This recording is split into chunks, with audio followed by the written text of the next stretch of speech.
morning, Mr. Cardinal. Can one plant be the catalyst for change in my neighborhood? I'm about to take a leap of faith and find out. I'm looking for caterpillars. In episode 12, I talked about using a flyer to ask my neighbors whether or not they wanted a passionflower vine planted in their yard to support the Gulf Fritillary butterfly. So based on word of mouth, I gave away all the passionflower vine I generated in addition to many Gregg's Mistflower plants. So I haven't used the flyer yet. I'm out of coffee again. My original goal was to just rewild my yard.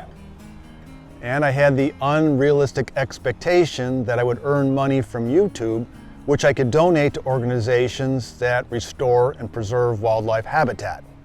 This is a local salvia, which a number of these plants I propagated from cuttings, which I didn't even think was possible. I may never earn a dollar from YouTube, but I see unlimited potential to change homeowners' land management practices in both urban and suburban environments.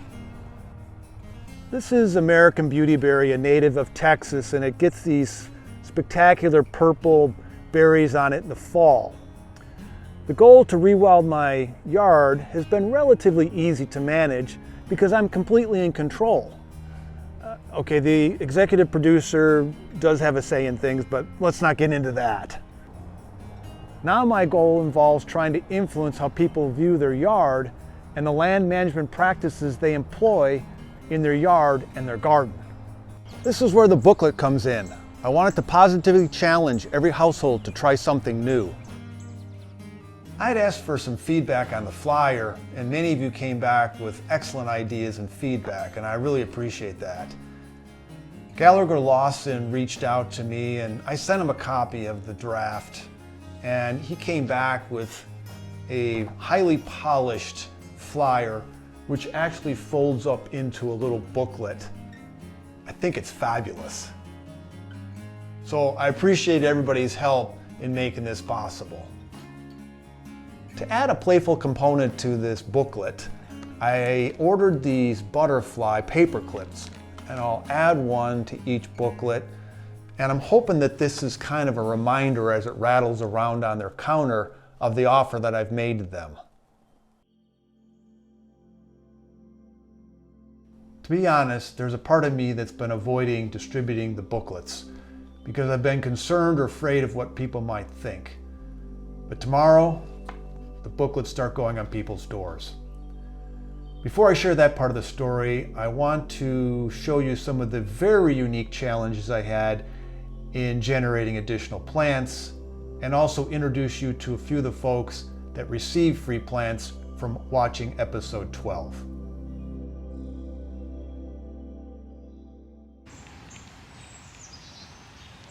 And I've had overwhelming demand for the fringed passionflower vine. I've given away about 12 plants. I need to grow this from seed, so what I'm doing is harvesting the fruit.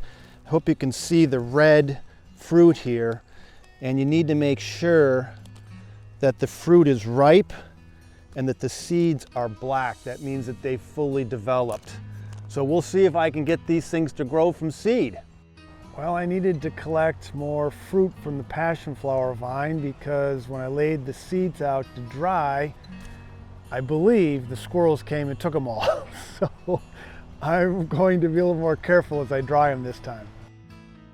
So this is round 2 of harvesting passionflower seeds from the fruit. So what I found is that this seed, as you can see, is kind of mushy. And so I've used cardboard. So I pull this out and put it on the cardboard. Then I just spread it out, and the cardboard helps wick the moisture away from the seeds and dry it.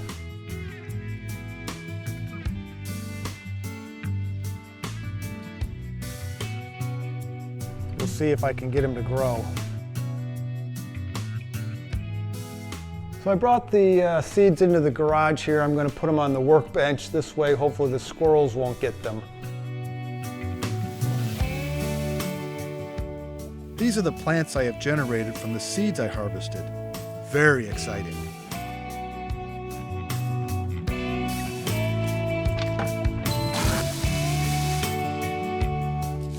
Next, I needed to propagate additional plants.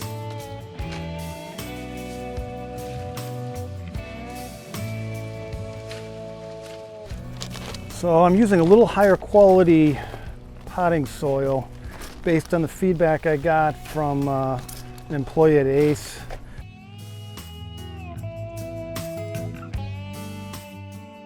I'm taking the top or the new growth because it will transplant the best. I have a bucket of water down here. I'm going to put the vines in as soon as I cut them, and then I'm going to remove the little buds because they don't want energy going into buds. You want it going into root stimulation, and we'll talk about that a little bit as I put them into the ground. Right into the bucket. And then use the next one because you really need to have this bud to make it work. Yeah, it's talking to me. This guy is definitely talking to me.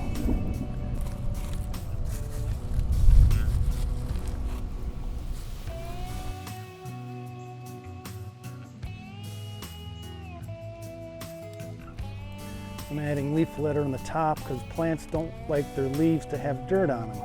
So this prevents splash from getting up on the leaves.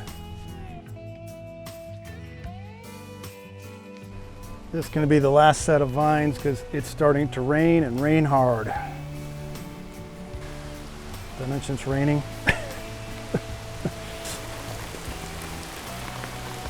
Oh great, camera's wet. Okay, break.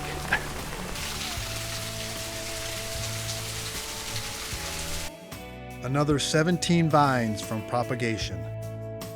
I'm getting better at giving away plants, and I'm going to pot up 14 Gregg's Mistflowers to give away to people that want it. Trying to encourage people to plant natives, and they love this plant. The butterflies love it, so I think it's a good success plant for people to endorse planting natives. So I'm dropping off 5 Gregg's Mistflower to Thomas. He's into the natives, he wanted some, here they are.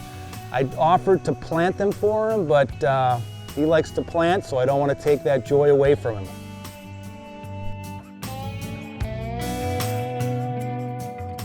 The Gregg's Mistflower looks a little ragged, but it's a tough plant, and I am sure it will be flourishing by next spring. Let me introduce you to a couple of the folks who received those plants while I go get another cup of coffee. This is Thomas, a family friend, who understands the importance of native plants and is very enthusiastically making changes to their family's yard. And of course, I had to give Thomas a passionflower vine.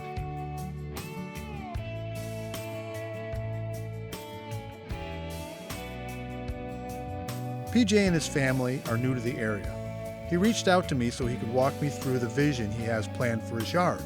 I gave PJ a couple of Gregg's Mistflower and 2 passionflower vines.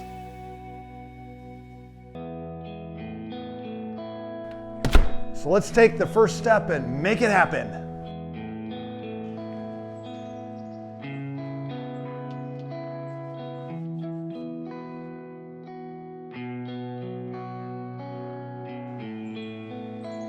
I guess we shouldn't be afraid to try. What's the worst they can say? No? From what I have learned and seen from the garden, the results are so compelling. I want to make sure people have the knowledge that I only acquired a couple years ago. Maybe this helps people think just a little bit differently about their yard. And if they make a few changes in how they manage their yard, that would be so rewarding. You may be asking, why are you doing this? You're retired. You should be relaxing. That's just not my style. I've started receiving requests for passionflower vines. I need to finish delivering all the booklets, as I've only covered about half the neighborhood. I hope you find a purpose which ignites a fire in you and brings joy to you and others. Till the next time we're together, enjoy the wildlife around your home and take care.